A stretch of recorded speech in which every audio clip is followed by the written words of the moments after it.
¿Qué es realmente el aborto? ¿Un derecho, una elección, un acto de libertad o un pecado que clama justicia delante del trono de Dios? ¿Dónde comienza la vida? ¿En la concepción, en el vientre, al nacer, o incluso antes, en el corazón y plan eterno del Creador? ¿Por qué a lo largo de la historia las culturas han intentado decidir sobre la vida de los más inocentes?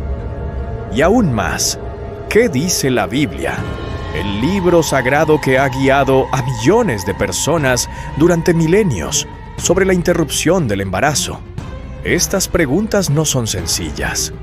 No se responden con un sí o un no frío y calculador. Son preguntas que penetran lo más profundo del alma, que despiertan debates en las universidades, parlamentos y hasta en los hogares más humildes. Pero sobre todo, son preguntas que nos obligan a mirar hacia arriba y buscar la voz de aquel que es el autor de la vida, Dios. Desde el inicio, la Biblia nos presenta una verdad inquebrantable. La vida no es producto del azar. Génesis 2:7 nos dice que Dios mismo sopló en el hombre aliento de vida. Es decir, cada respiración, cada latido del corazón proviene de un acto deliberado del Creador. Cuando hablamos de aborto, no hablamos simplemente de un procedimiento médico o de una decisión individual. Hablamos de detener lo que Dios ha iniciado.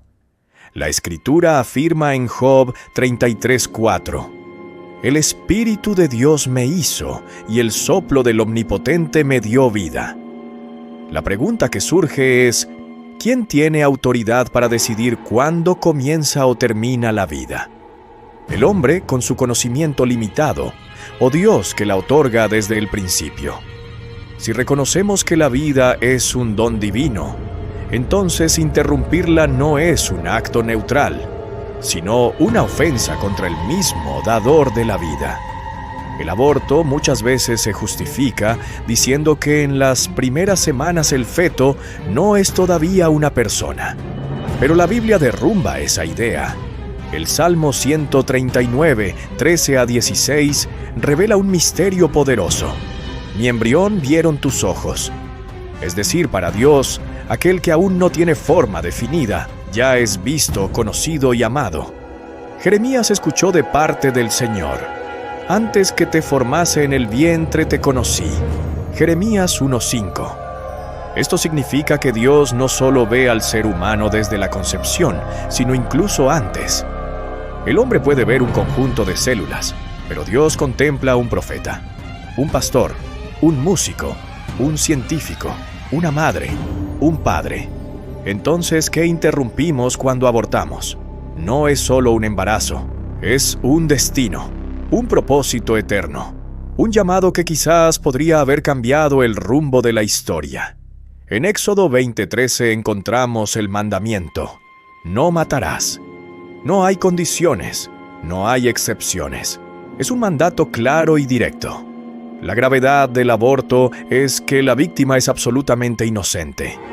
El bebé en el vientre no tiene posibilidad de defenderse, de clamar justicia ni de huir del peligro. Proverbios 6:16-17 dice que Dios aborrece las manos derramadoras de sangre inocente. ¿Hay alguien más inocente que un niño aún no nacido? En este punto surge una pregunta que incomoda. ¿Qué sociedad podemos construir si legalizamos y normalizamos la muerte de los que ni siquiera tuvieron oportunidad de ver la luz del día?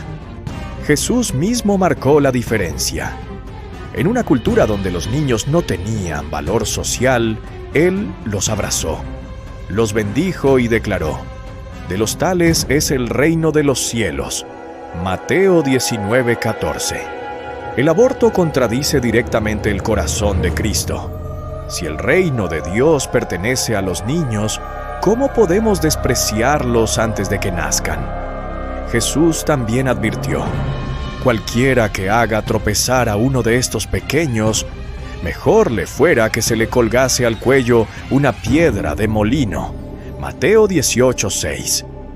Cada niño, aún en el vientre, es un reflejo del amor divino. ¿No será que cada vida que se interrumpe es un pequeño al que le impedimos venir a los brazos de Jesús? Hoy el mundo celebra lo que la Biblia condena. Llaman derecho a lo que en realidad es destrucción. Isaías 5:20 ya lo había anunciado. Ay de los que a lo malo dicen bueno, y a lo bueno malo. Jesús advirtió que el ladrón viene a matar y destruir, pero él vino a dar vida. Juan 10:10. El aborto se enmarca en esa lucha espiritual. No es solo un tema social, sino un campo de batalla entre la cultura de la muerte y la cultura de la vida. Cada aborto es más que un acto individual. Es un eco de un sistema que busca silenciar a una generación entera. Y cada vida que se defiende es un grito de resistencia a favor del propósito de Dios. Muchos argumentan, ¿qué pasa con las mujeres que quedan embarazadas por violación? ¿Qué pasa con aquellas que están en extrema pobreza o riesgo de salud? Estas preguntas son reales y dolorosas. La Biblia no ignora el sufrimiento.